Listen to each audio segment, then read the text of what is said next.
I don't normally keep up with, let alone jump on top of trends happening online, especially when it comes to viral videos.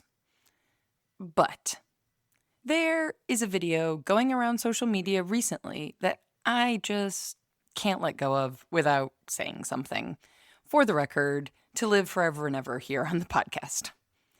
It's a video where someone says with complete conviction that you cannot make a living making and selling a $45 hand-thrown mug. Now, perhaps for this person, that was true. Although he later mentions in the interview that he really doesn't know that much about making ceramics, but that's a conversation for another time. The point for me is that to blatantly say you cannot do something, that it's absolutely impossible, well, it dismisses the many success stories we've hosted here on the Maker's Playbook podcast, where it actually is possible. And yes, possible without investment money or a trust fund or a spouse with a big salary. I'm talking about the stories of Rebecca Graves, who built Graves Co. Pottery back on episode 326, or of Isaac Shu and his commitment to the $20 mug that we discussed on episode 608. Now, are these stories common? Not necessarily. But they're also not one-offs, made only possible from some super lucky timing or situation that could never be recreated. What I'm trying to get at here is that on today's episode, I'd like to shift this you can't make a living conversation in all of its definitiveness to, instead, what I've actually learned after 14 years of self-employment and 4 years of interviewing other makers who have all kinds of different business models. I want to shift away from that definitiveness to, ironically, what I dare say I've found to actually be universally true. We're going to get into the early stage career reality check, the crucial Market Fit Venn Diagram that all of us have to consider, no matter what we make or what medium for that matter, how it is actually possible to make a living from a handmade $45 mug, and a tiny bit of tough love about all of it, right after this quick word from our sponsor. This episode is sponsored by The Community, your creative business support system with over 100 makers from around the world, with both the practical education you need to make a living from the things you make, found in our masterclasses on topics like finances, marketing, and SEO, plus the emotional support of fellow makers who truly understand what it's like to try and make a living from the things we make. It's like having both a business school designed specifically for artists and a team of colleagues who actually get what you're going through. But you don't have to take my word for it. Hello, podcast listeners. My name is Bill Schwenzer, also known as the Alive Guy from Alive Guy Pottery. I am a Maker's Playbook community member hailing from Central Florida. I'm a full-time potter and ceramics enthusiast. I wanted to take a minute of your time to express how much the community has enriched my creative lifestyle. The business and moral support, along with the boundless encouragement, is truly priceless to me. You can find me at AliveGuy_pottery on Instagram or Bill Schwenzer on Facebook. I would be happy to tell you more about it and how fun the weekly hangouts are with the Claymunity crew. As Bill mentioned, feel free to reach out to him if you have questions, or check out makersplaybook.com/community to learn more, and come join us. Now, on with the show. Welcome to the Maker's Playbook, the show where we talk all about what it's really like to make a living from the things you make. I'm your host, seasoned entrepreneur of 14 years, Rebecca Ikes Cara. Now, what I do appreciate about that video is that they're trying to address the realities of how hard it is to make a living as a craftsperson in 2025. And it is hard.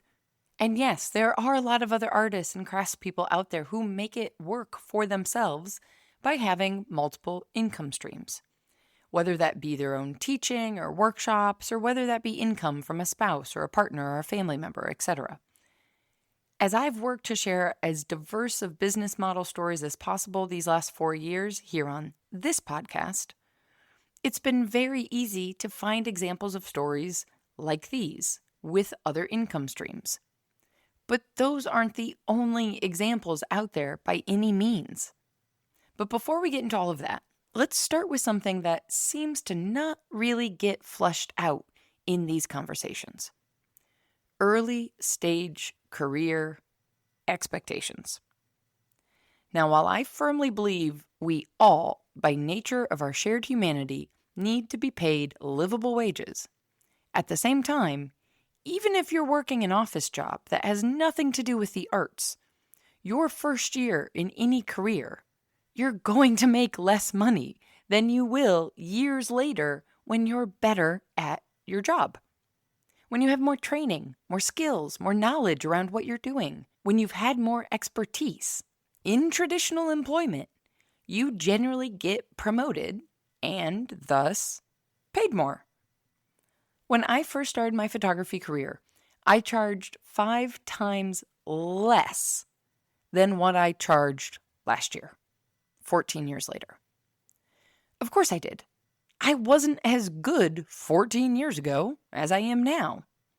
That's the reality of any craft.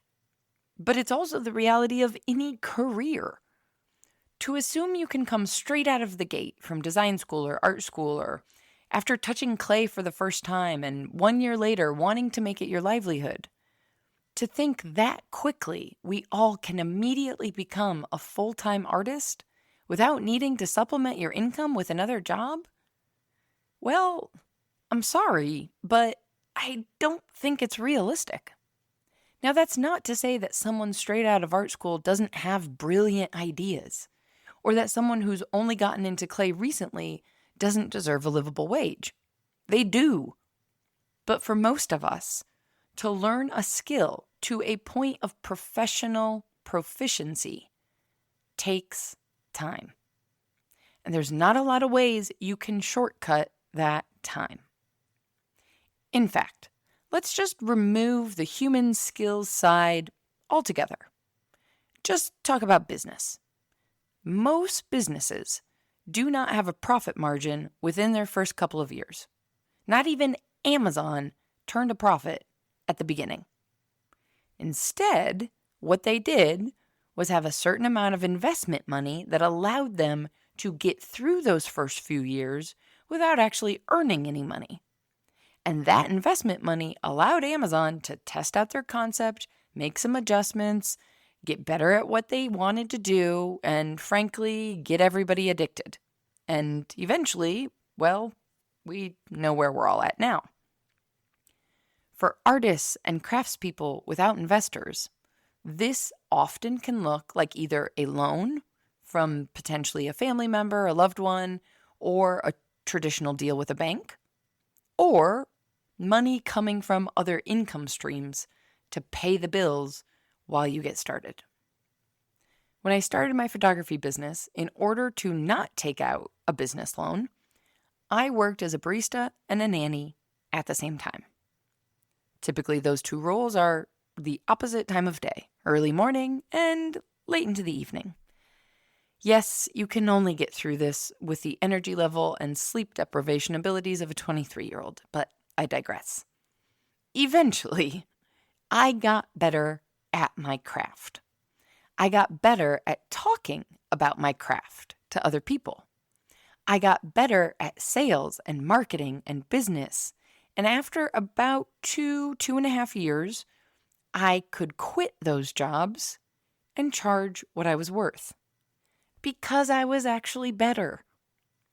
Let me make this more clear. This did not mean that I should have been charging $5,000, $7,000, or even $10,000 per event from the very beginning because that was the viable amount of money to earn a livelihood in the city of Chicago.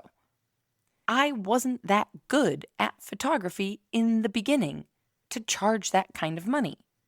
When I now charge that kind of money for an event, I know that I am delivering on that price.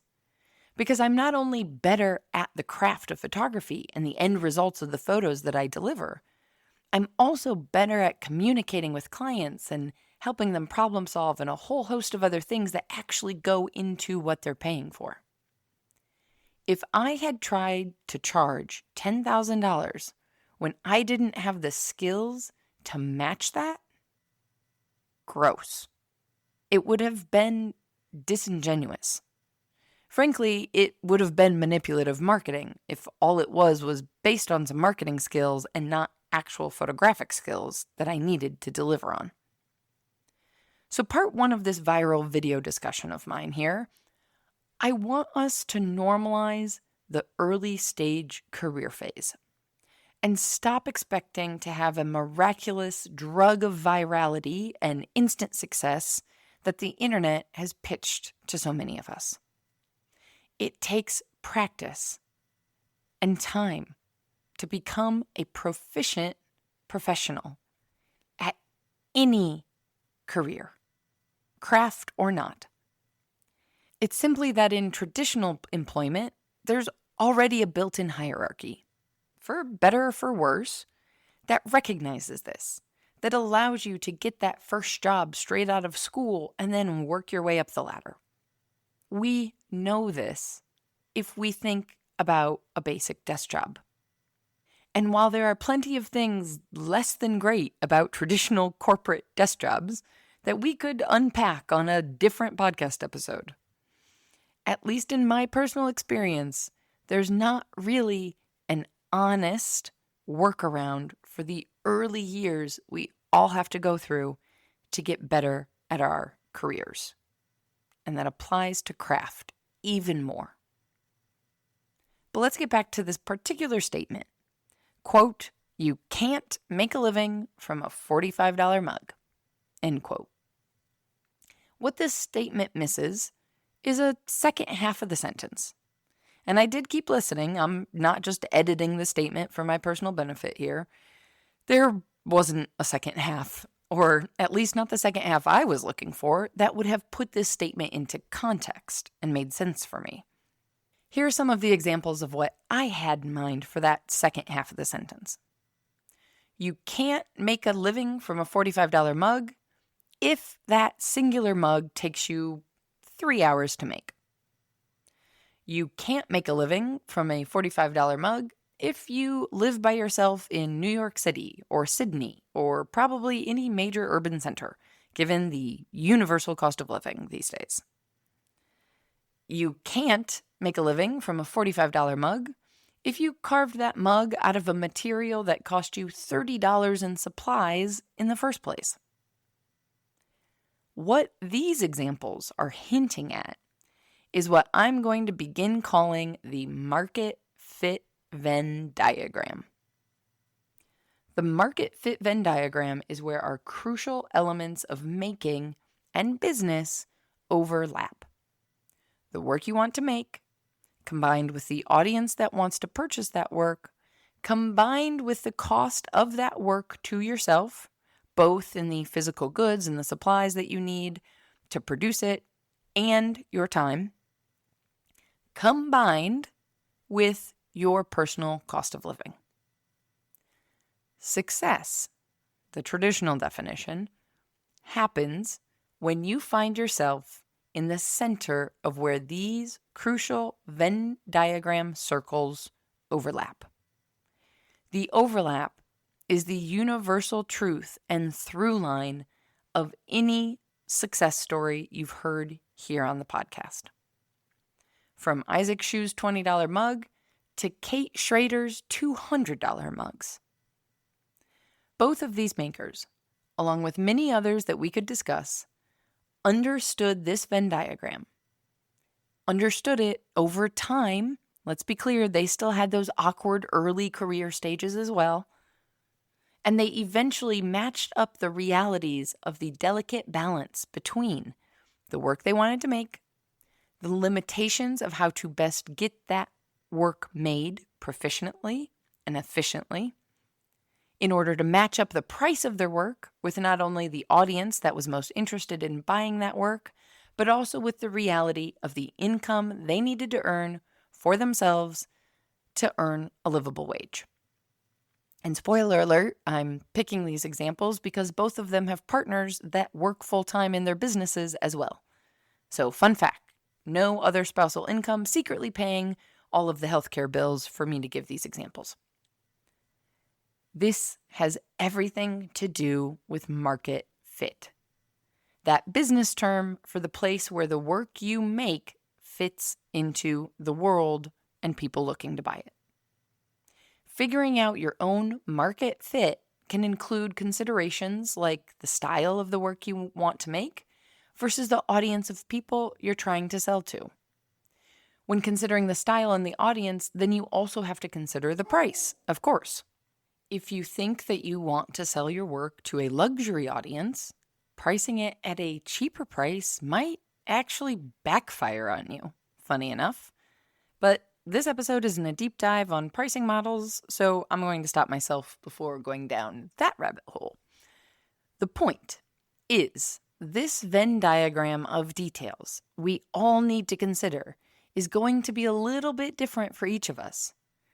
That is why saying something like you cannot make a living from a $45 mug falls so short for me.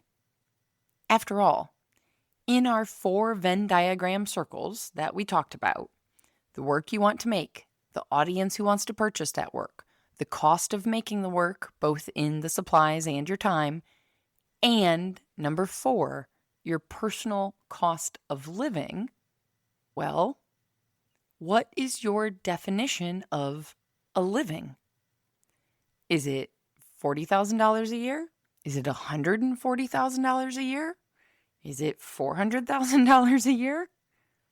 How large of a salary do you need for the life you want to live, and where you want that life to be located? If you can only produce 30 mugs a month for whatever reason, and you want to live in New York City, then correct. You cannot make a living from a $45 mug without any other income stream. Because for the record, doing the math here, 30 times 45 is 1,350. And I don't even think you could afford rent, let alone groceries, in pretty much any major city in the world on that revenue stream. But if you decide to focus on learning the skills of a production potter, for example, and become able to throw 100 mugs, even over the course of 2 weeks, and you want to live in, say, Kansas, well, now we have a very different possibility on our hands, don't we? Here's what I want to be crystal clear about. You absolutely can make a living making a $45 mug by hand, thrown on the potter's wheel. Without extra assistance of molds or tools, that was the other point that they were trying to make in this video, that it's only possible if you change how you make your work. And let me be clear, there's no hate to the slipcasters here. I'm just saying that if what you love is to wheel throw and you're saddened by the idea that the only way you could possibly make this work is to start slipcasting, well, it's not necessarily 100% truth, okay? That's it. You can make a living as a craftsperson without other sources of revenue. Will it be hard? Of course. But last time I checked, adulting is just hard in general, right? Do many people have other sources of income that are potentially connected to their craft or not connected? Yes. But is it possible to not have other sources of income? Also, yes. You just have to understand the realities of your making and be strategic about what work you're making and at what price point in order to pay yourself properly. Another thing I also want to be crystal clear about before we go any further, I am not advocating that you work yourself to the bone nights and weekends, well past 40 hours a week, just to keep your mugs priced at $45. Absolutely not. We all deserve a livable wage and benefits and healthcare and maybe even a vacation once in a while if I'm getting really crazy. The point here is just that it's possible. On to the final point.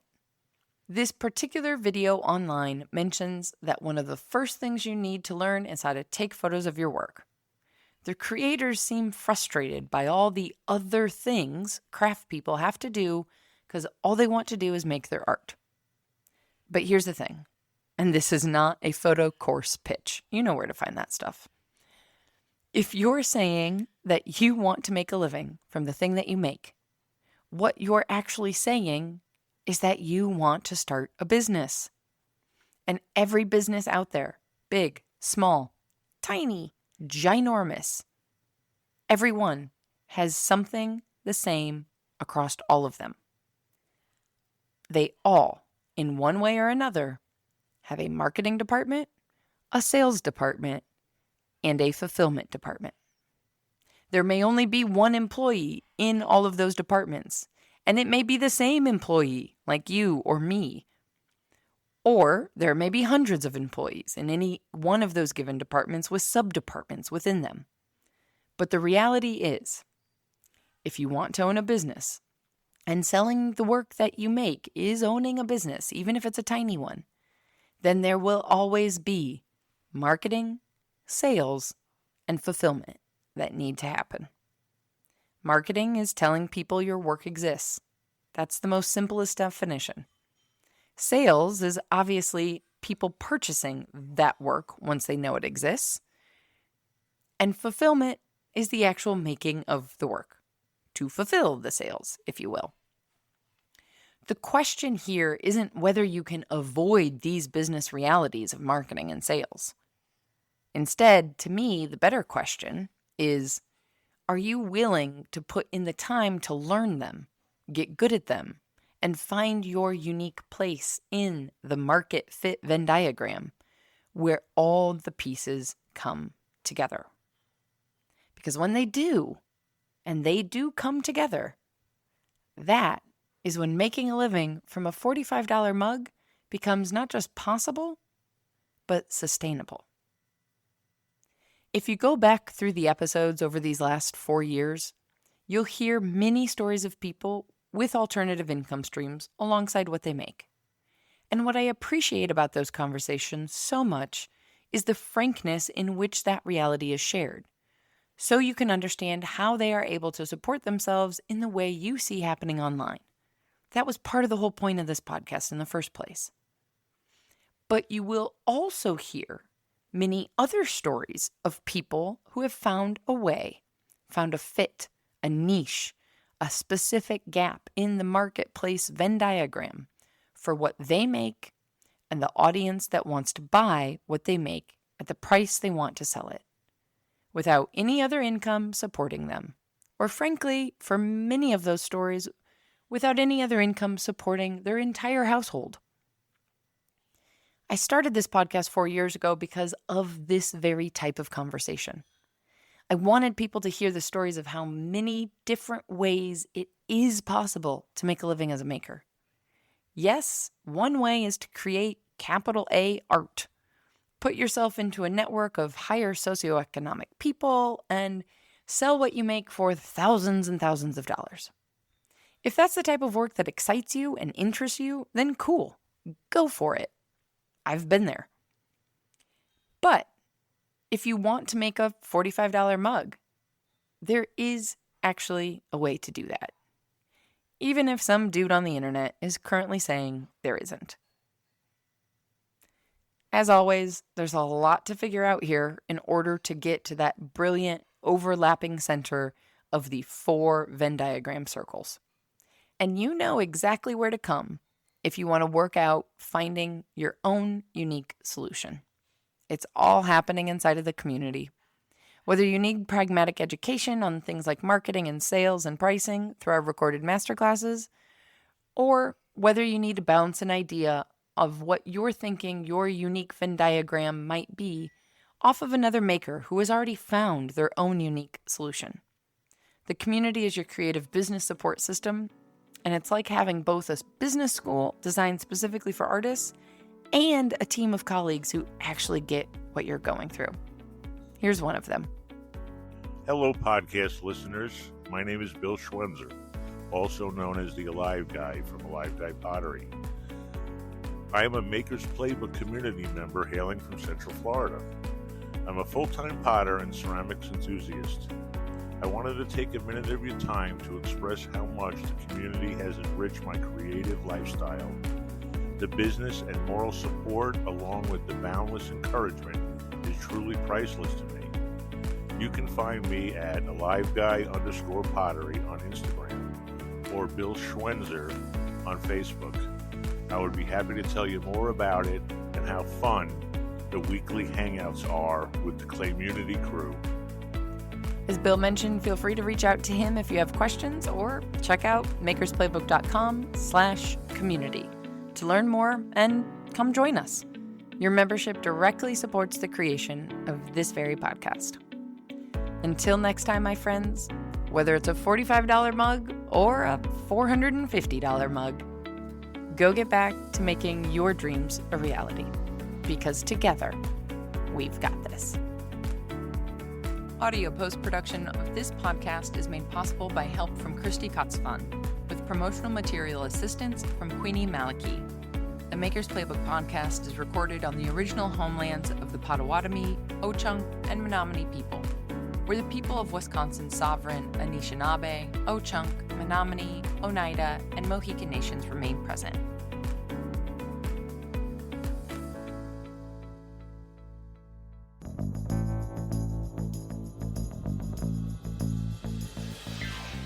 This podcast is a production of the Brickyard Network.